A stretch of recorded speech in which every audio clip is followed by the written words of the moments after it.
jarak tempuh 16 farsah tersebut jikalau kita lihat dengan yaitu langkahan kaki, berarti 16 farsah 48 mil. Okay? 1 mil itu berapa? 1 mil itu adalah 4.000 langkah. 4.000 langkah. Langkah kaki biasa, langkah kaki. Nah, kemudian satu langkah, berapa ukuran satu langkah? Satu langkah ukurannya itu 3 kaki. Lebar kaki. Mana lebar kaki tu bukan? Lebar tu met. Ini berapa langkah ke? 60 nanti. Lebar tapak orang. Lebar tapak.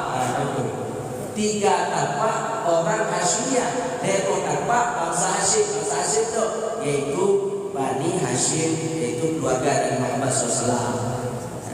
Kan? Keluarga dari Muhammad SAW. Bani Hashim tu Abdullah bin Abdul Muttalib bin Hashim bin Abdul Manaf. Bangsa apa ya? Bangsa ayo. Tanya apa dapat lagi? Nanti dia dapat lagi. Jadi 4.000 langkah. Satu langkah 4 tapak kaki Hashimiyah, yaitu bangsa Hashim, keturunan Hashimiyah daripada keluarga Rasulullah SAW. Yang ini kapan kan? Punya tengok ada kilo ada kilo, yaitu 88, sekian kilometer. Pegah itu 80 kilometer. 80 kilometer adik atasar dan terjemah selat. Paham kan? Dan syarat yang kedua, Dino kita mau bahas syarat yang ketiga. Syarat yang ketiga yaitu ayyakunan al-qasir mu'addiyun, bahwa adalah orang yang mengkasar sembahyang tersebut itu yang sholatnya yaitu sholat tunai yang 4 rakaat. Sholat tunai yang 4 rakaat.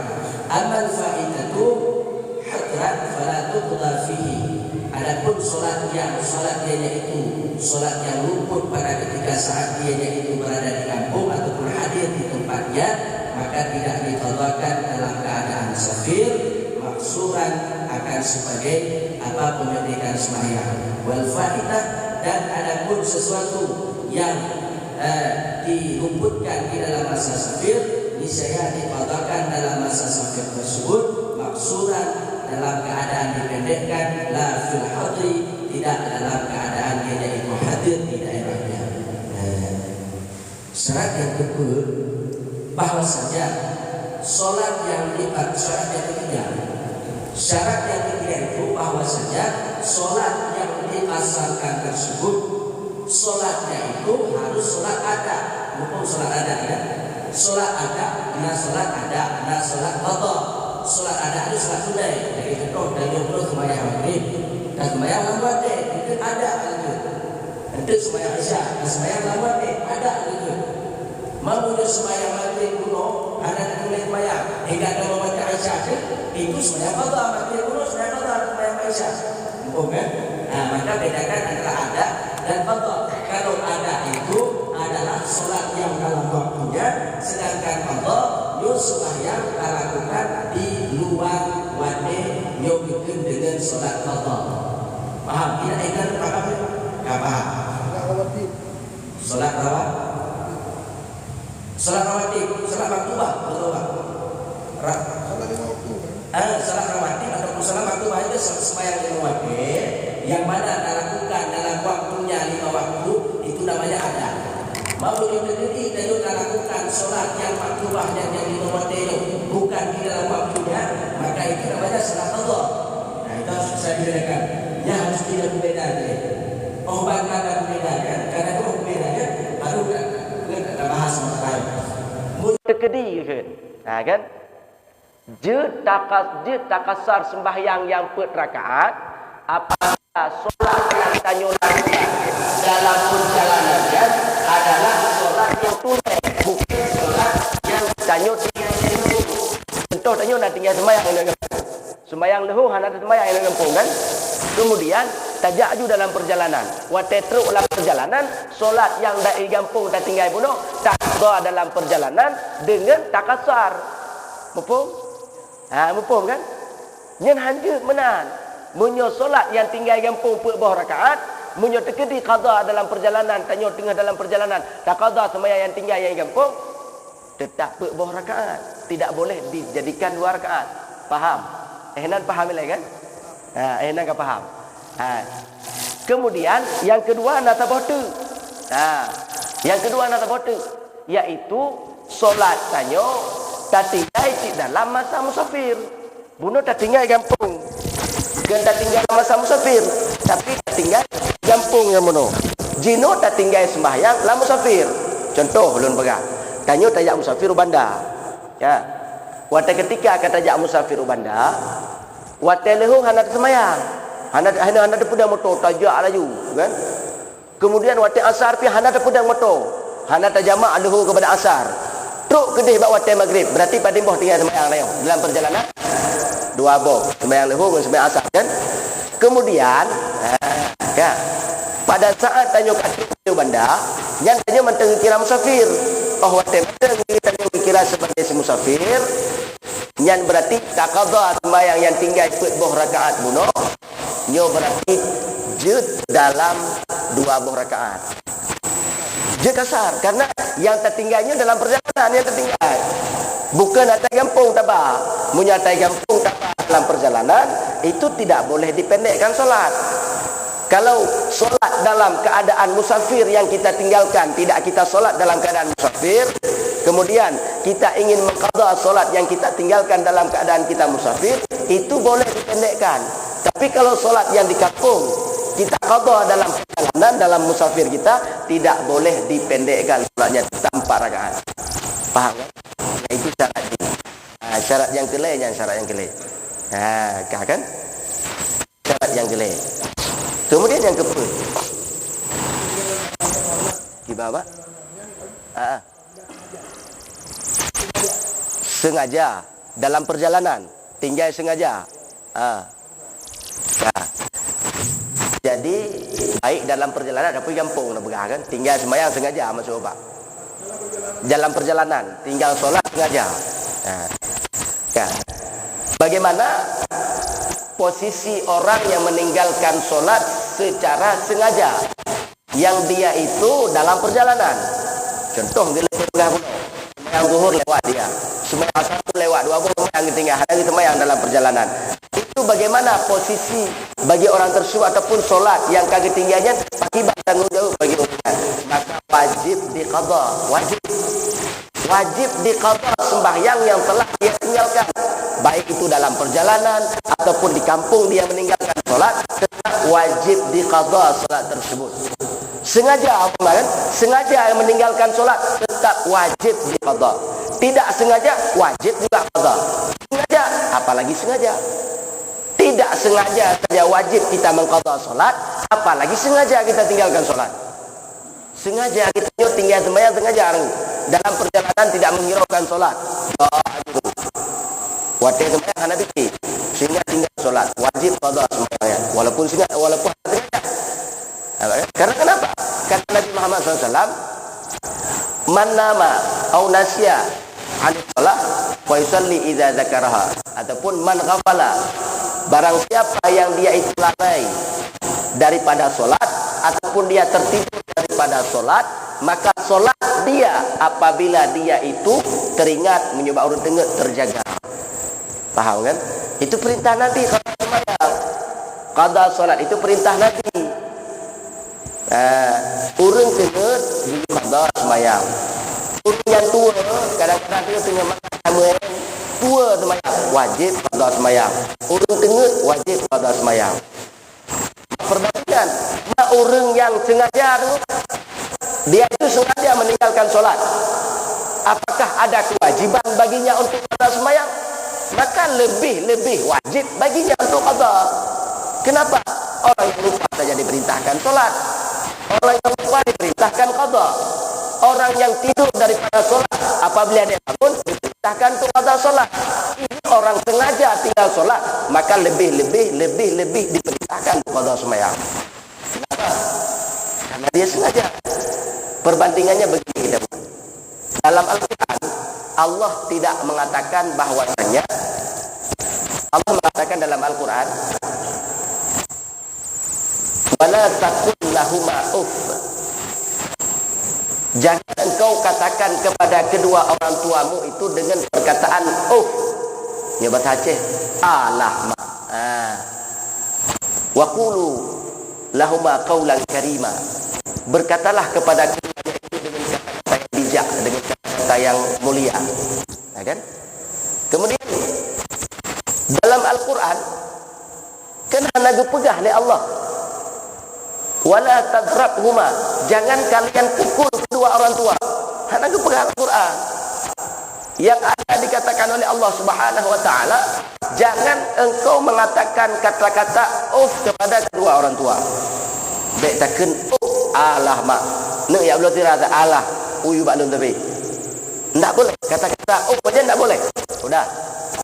Itu tidak ada dalam Quran. Wala tadribhuma, jangan engkau pukul. Wala tadrabhuma, jangan engkau pukul keduanya. Tidak ada dalam Al-Quran.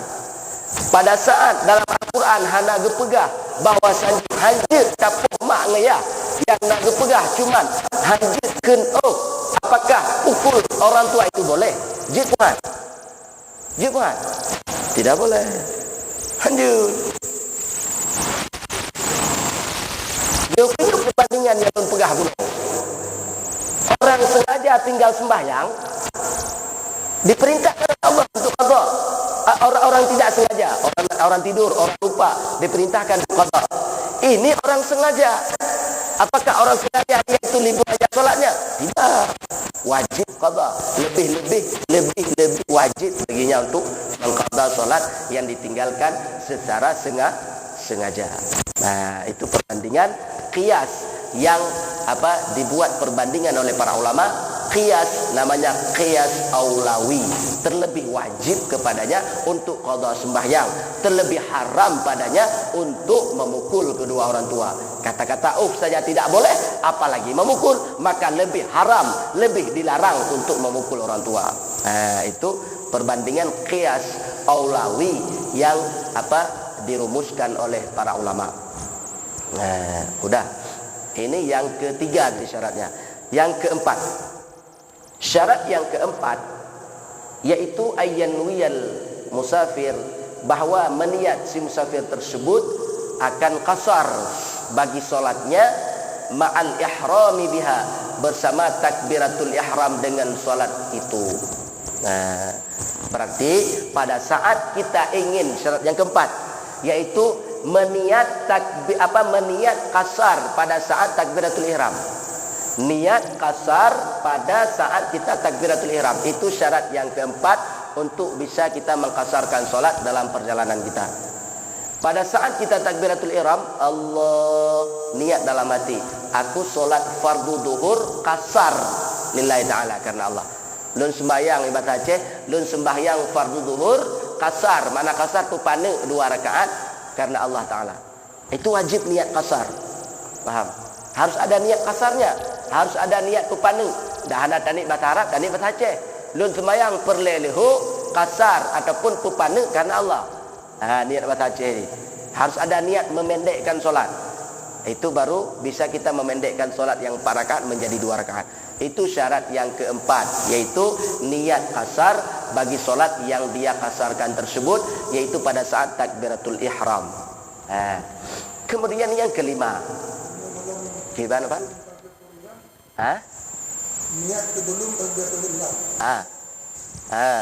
Niat sebelum takbiratul ihram itu bagaimana? Tanya tanit sebelum takbiratul ihram.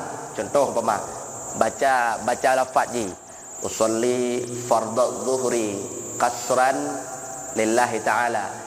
Sahaja aku solat fardu duhur qasar karena Allah Ta'ala. Waktu saat takbir kita enggak niat lagi. Allahu Akbar, langsung aja enggak niat di hati kan? Itu bagaimana? Apakah niat yang telah kita bacakan tadi itu memada untuk niat kita masuk dalam solat? Itu tidak memada. Tidak memada. Kalau dalam mazhab Imam Syafi'i, niat tersebut dia itu wajib menyertai dengan takbiratul ihram. Wajib menyertai dengan perbuatan.